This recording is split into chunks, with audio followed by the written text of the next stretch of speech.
This is the Eye on Annapolis Daily News Brief, keeping you informed about the happenings in Annapolis and the area. Local news, local sports, local events, local opinion, and of course, local weather. The Eye on Annapolis Daily News Brief starts now.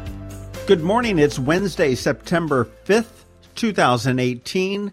This is John Frenay, and this is your Eye on Annapolis Daily News Brief.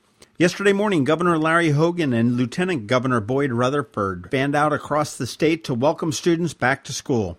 Governor Hogan was at Wagchapel Elementary School up in Odenton, and Lieutenant Governor Rutherford was at the Summit Park Elementary School in Baltimore. At Wagchapel, Hogan greeted students as they arrived for the first day and even helped out with the morning announcements. And at Summit Park, Lieutenant Governor led the Pledge of Allegiance and read One of a Kind by Chris Gorman to a first grade class. Hogan did take the day to be able to announce a series of initiatives to increase accountability in state school systems, including an executive order creating an Office of Education Accountability.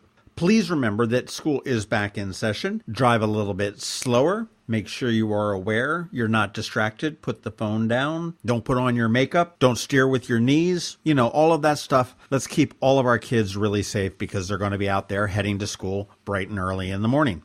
The Eastport or the Annapolis Neck Library hopefully will be open a little bit later this morning. The library was shut down over the weekend after that torrential storm came through here on Friday night, and I just heard that it dumped 3.75 inches in less than 2 hours on Friday night. Anyhow, it did flood the Eastport Library, damaging the carpeting and flooring. The water was cleaned. The carpets have been disinfected, but yesterday it wasn't smelling too well, so they wanted to give it one more day, and as long as everything goes well, it should be open for business a little bit later this morning.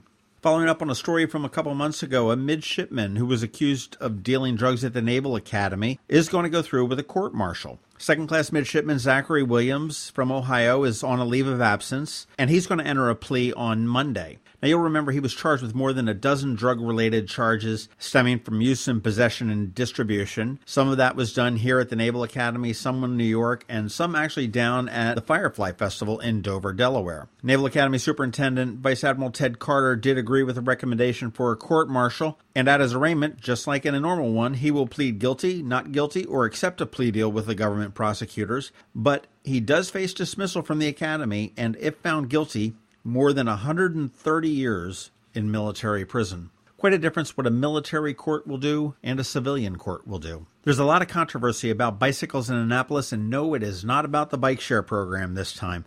The city of Annapolis started constructing a bike lane on Main Street yesterday morning, and business owners are upset. Cynthia McBride, the owner of the McBride Gallery, had a letter to the editor in the Capitol, and she brings up some very, very good points. She wants to know how merchants on the left side of Main Street are going to receive truck deliveries and how customers and guests would pick up larger size orders from her store or drop off luggage for, say, at the Maryland Inn. The answer was that deliveries would be made from across the street, crossing car traffic, crossing a bike path, and a new wooden platform. Also, the handicap spaces are on that side of the street, and they apparently have been eliminated. She also questioned the safety of pedestrians, asking if they were going to be expecting bikers coming from both directions through the crosswalks. She asked about the speed of the bikers and how that would be controlled. In a letter distributed to businesses, Mayor Buckley said it is a first step in re-energizing Main Street and creating a European-style cafe culture. And McBride responded to that by saying, "I believe Annapolis has a wonderful culture right now. Visitors come from long distances and locally to enjoy it.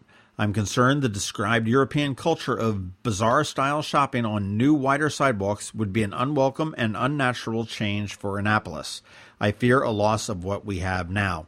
The mayor's letter did say that all businesses would be given passes for 2 free hours of parking, but McBride pointed out that customers may not ever get the chance to get into her store to get the passes because they may leave town after finding no parking on the street and the garages, which are typically full, usually with a lot of city cars. All of those are very valid points. Now, this bike lane is going up on Main Street. It is going on As you would typically drive up Main Street on the left side of the street, it will be strictly for bikes coming down Main Street. All parking will be eliminated on the left side. It is a 30-day trial period, so it will run through the boat shows, and then the city will determine whether that should be a permanent fixture or just a temporary one. If you want to see how some people are feeling about that, just go to the City of Annapolis' Facebook page, look at their post with the picture of how it is being installed, and you will get a little taste of how the public feels about it. That is about it for the top news today. Please make sure you're checking out eyeonannapolis.net throughout the day because we do update it throughout the day. You want to stay tuned right now because I've got a little bit of a rant coming up toward the end. Of course, we've got George Young with your local DMV weather, and he is standing by right after this. It's the Navy Football and Bud Light Golden Ticket Giveaway. Join Eye on Annapolis and Navy Football this Saturday from 12:30 to 3:30 for a chance to win VIP Bud Light Golden Tickets to see the Navy midshipmen take on the Memphis Tigers. 4 lucky winners will be selected for the ultimate Bud Light football fan experience. Come on out to McGarvey's Saturday from 12:30 to 3:30 for the Bud Light Golden Ticket Party. Bring some friends or make some new ones, because it's all about building friendships. Going out? You need the most up-to-date local weather. Here's George Young from DMV Weather in Annapolis with today's forecast.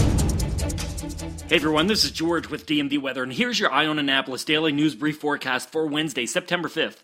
Another day of temps in the 90s with oppressive humidity for Annapolis and all of Anne Arundel County, as heat index values again hit 100 plus degrees, so be sure to stay hydrated and find some shade if out and about or working outside today. Same goes for tomorrow, then a front moves through the region and temps drop back down into the 80s on Friday, but that comes with a growing likelihood of rain for the area. Speaking of which, the general idea for this weekend is one with much cooler temps, maybe only 75 to 80 for highs, but that comes with a ton of clouds and occasional showers. So start to factor in a likelihood for wet conditions outside as you start to make your plans for the weekend, though it likely won't be a heavy washout kind of rain across the region. Alright, that's it for today. Be sure to get our free weather app by searching the Apple App Store or Google Play Store for DC MDVA weather so you can always stay weather informed. Or follow us on our website at dmvweather.com or on Facebook or Twitter. This is George Young of DMV Weather. Make it a great day out there despite this continuing heat wave. But remember, whatever the weather outside, have fun and be safe. There are 533 miles of shoreline in Anne Arundel County alone. We are literally surrounded by water. We boat in it, we paddle in it. So let's celebrate. Together with the Annapolis Sailing School, the folks at Capital SUP and Live Water Foundation have put together the inaugural Annapolis Water Sports Festival. Save the date, Saturday, September 15th from noon to 5 at the Annapolis Sailing School campus. Try out all sorts of non-motorized water sports, stand-up paddleboarding, kayak, and of course, sailing. Groove to the sounds of pressing strings and enjoy yoga, kids' activities, and more. It is the perfect way for the entire family to end the summer. And you could even drive away with a brand new stand-up paddleboard of your very own. Tickets are on sale now at whatsuptix.com, or you can just go to Facebook and search for Annapolis Water Sports Festival. Remember, September 15th, noon to 5 p.m. at the Annapolis Sailing School on Bemby Beach Road. It is the inaugural Annapolis Water Sports Festival.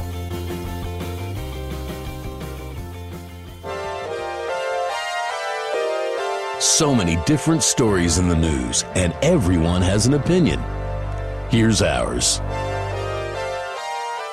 There was an article in the Capitol yesterday that really freaked me out, and I really hope that this is a case of the Capitol getting it wrong, because if they got it right, we all need to be very concerned.